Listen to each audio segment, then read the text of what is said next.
그동안 교회의 달력이 예수님이 중심이 되어서 예수님을 기다리는 대림절, 예수님이 이 땅에 오신 성탄절, 예수님이 세상의 모습을 드러내신 주연절, 예수님이 고난받으신 사순절, 예수님이 죽으셨다가 부활하신 부활절, 그 다음에는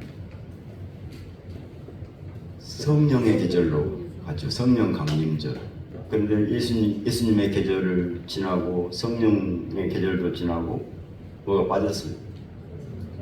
성부 하나님의 계절이 빠져 있네요. 그래서 9월 첫 주부터 성부 하나님의 계절로 들어가서 대림절까지 이어집니다. 그래서 한편에서는 교회 달력이 이 9월 첫 주 창조절부터 시작되는 것 아니냐 하는 말도 있습니다. 예수님을 우리에게 보내시고 성령까지도 보내신 하나님의 계절 창조절이 이제 9월 첫 주부터 11월 말 대림절 이전까지 만물의 시작을 알리는 창조절이 시작되었습니다. 마침 오늘이 백로가 뭡니까?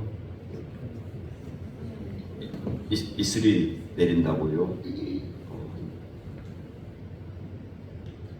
이슬은 가을의 세 번째 절기가 백로인데 이 이슬이 내린다는 절기입니다. 이 이슬은 하나님의 은혜입니다. 하나님의 은혜가 내립니다. 그 이슬은 기온과 습도가 서로 다른 땅과 하늘의 조화를 이루려고 할 때에 그 사이에 땀방울처럼 맺혀지는 것이 이슬입니다. 우리 마음과 하나님의 마음의 조화를 이루고자 했을 때 예수 그리스도의 마음이 우리 마음속에 이슬처럼 맺히게 됩니다. 이 이슬은 잠깐 있다 사라지는 것이 아니요 생명의 근원으로 변모되는 이슬입니다. 그래서 이 백로의 이슬은 우리를 익숙해지게 하고 익어가게 하고 열매 맺게 합니다. 첫 번째로 이 백로의 이슬은, 백로의 은총은 예수님의 마음으로 익숙해져야 합니다. 평생을 농사만 지으면서 살아온 우리 교인들이 어쩌록 지난번에 보성 율포 해수욕장으로 나들이를 가게 됐습니다. 오랜만에 바다 경치를 보고 맛난 음식도 먹고, 그런데 1시간이나 줄 서서 음식을 먹기는 처음이기는 했고요. 가는 동안에 차 안에서 서로들 이야기를 나누는 소리가 들려옵니다. 몸에 저 꽤 잘 되었는 거 봐라. 아이고 저 고추 배라 그렇네. 바닷가 경치는 뒷전이고 온통 농사 짓는 이야기뿐입니다. 무심하게 지나치는 사람들에게 논과 밭은 별 의미가 없지만 농부들의 눈에는 다 예사롭지 않는 것이죠. 그만큼 그 일에 익숙하기 때문입니다. 이와 같이 우리도 예수님의 마음에 익숙해져야 합니다. 예수님의 마음은 한마디로 잃어버리는 것을 못 참는 마음입니다. 자기를 낮추는 마음을 잃어버리지 말라고 말씀합니다. 마태복음 18장 4절입니다. 그러므로 누구든지 이 어린아이와 같이 자기를 낮추는 사람이 천국에서 큰 자니 작은 자를 존중하는 마음을 잃어버리지 말라고 말씀합니다. 마태복음 18장 10절. 삼가 이 작은 자 중에 하나도 없이 여기지 말라. 너희에게 말하노니 그들의 천사들이 하늘에서 하늘에 계신 내 아버지의 얼굴을 항상 배우느니라. 회개 하나도 잃어버리지 말라고 말씀합니다. 마태복음 18장 14절.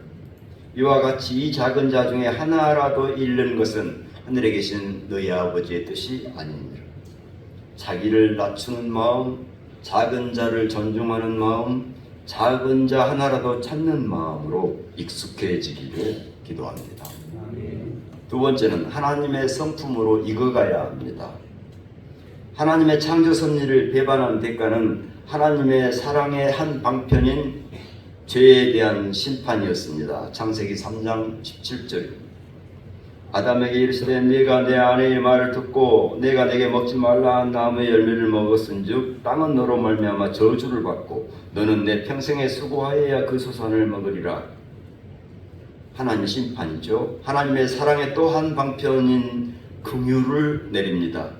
창세기 23장 21절 여호와 하나님이 아담과 그의 아내를 위하여 가죽옷을 지어 입히시니라.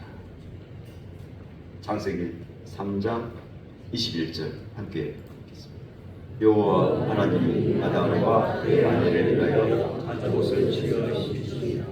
이 긍휼의 사랑은 백로에 내리는 이슬과 같은 은총입니다. 옛날 어느 작은 절에 스님이 오갈 데 없는 아이 한 명과 살았었습니다. 그래서 스님이 그 아이를 가르쳐 보니까 영특하기도 하고 똘망똘망해서 이대로 중이 되어 썩기에는 너무 아깝다고 생각했습니다. 그래서 아이가 10서너 되자 산을 내려가라고 쫓아버렸습니다. 근데 아이는 먹고 사는 것이 막막해서 스님을 붙잡고 애걸복걸을 했지만 이 스님은 막무가내였고 결국 아이는 절을 떠나게 되고 또 이 스님은 매일같이 아이가 잘 되도록 부처님께 기도를 했습니다. 시절이 꽤 흐른 어느 날 스님이 마을로 내려가 시주를 받아오는데 웬 사람 하나가 자기 바람을 붙잡는 게 아닙니까? 자세히 보니 그 아이였습니다. 상거지가 다 된 거였습니다. 스님은 놀랍고 황당함에 도망치듯 달아나 버렸습니다. 절에 돌아온 스님은 법당으로 뛰어들어가서 배신감으로 소리를 쳤습니다. 부처라는 게 영험이 있어야지. 내가 일생을 부처를 위해 살았고 이렇게 간절히 기도했는데 겨우 거지가 되었단 말이냐. 부처라는 게 고작 이런 거냐. 그러고는 손에 들고 있던 큰 칼로 부처님의 배를 쿡 찔렀습니다. 스님이 얼마나 분노했는지 그 칼이 돌부처 배에 손잡이만 남기고 쑥 들어가 버리고 말았습니다. 이 화가 난 스님은 방탕한 생활로 지내다가 어느 날 생각해 보니까 자신이 고생스럽게 된 것이 부처님 배에 칼을 꽂은 것이 생각났습니다. 그래서 법당에 들어가서 칼을 빼려는데 꿈쩍도 안 했습니다. 결국 포기하고 법당도 폐쇄하고 말았습니다.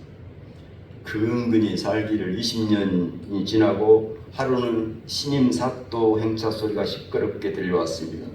이 사또께서 법당에 칼이 꽂혀 있는 것을 보면 난리가 나겠구나 전전긍긍하고 있는데 가마에서 내리는 사또를 보니까 누구?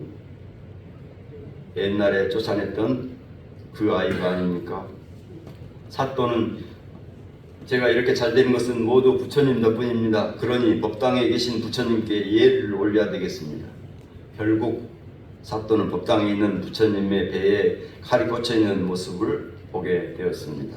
그리고 스님에게 사연을 듣고는 자신이 한번 뽑아보겠다며 칼을 잡고 쑥 뺐는데 너무나도 쉽게 빠져나왔습니다. 뽑힌 칼자국에는 개심이라는 글자가 새겨져 있었습니다. 그 뒤로 이 절 이름이 개심사로 바뀌게 되었습니다. 남이 잘 되기를 바라는 마음은 사랑이라고 할 수 있습니다. 하지만 꼭 자신이 생각하는 대로 되어야 한다고 하면 이것을 아집이라고 합니다. 사랑으로 포장하고 둔갑한 아집은 하나님의 창조를 파괴합니다. 뽑혀나온 칼자국에 새겨졌다는 계심의 뜻은 마음을 고쳐먹어라. 네가 생각하는 대로 살지 마라. 네가 원하고 생각하는 대로 되지 않는다고 괴로워하지도 마라 하는 소리입니다. 창세기 3장에 뱀이 여자에게 사랑을 아집으로 둔갑시켜가지고 접근합니다. 여자가 그 나무를 본즉 먹음직 보암직 지혜로움직 해서 남편에게도 그 아집을 전파합니다. 하나님께서는 그 아집을 심판하시고 사랑을 되찾아 주십니다.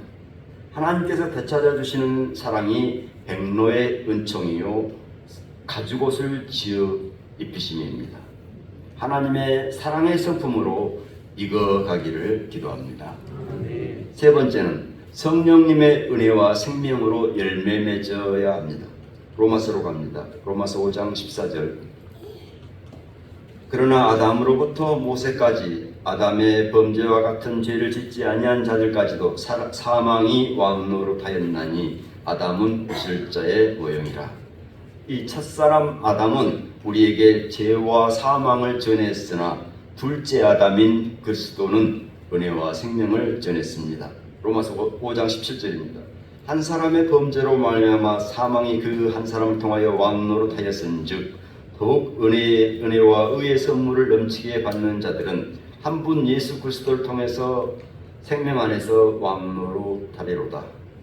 우리 안에는 한편으로는 죄와 사망의 힘이 우리를 쥐고 흔들려고 하고 있고, 또 한편으로는 은혜와 성령의 힘이 우리를 이끌고 있습니다.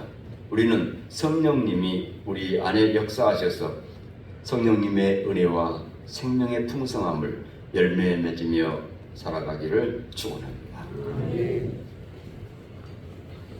우리 마음이 주님의 마음으로 익숙해지기를 바라시는 주님, 자기를 낮추는 마음, 작은 자를 존중하는 마음, 작은 자 하나라도 찾는 마음으로 익숙해지게 해 주옵소서. 세상을 지으시고 사랑으로 옷 입혀주시는 하나님, 우리 속에 들어있는 아집을 심판하시고 하나님께서 되찾아주시는 사랑, 백로의 은총인 하나님의 사랑으로 익어가게 해 주옵소서. 은혜와 생명의 성령님의 은혜와 생명의 풍성함을 열매 맺으며 살아가게 하옵소서. 그리스도이신 예수님 이름으로 기도드립니다. 아멘.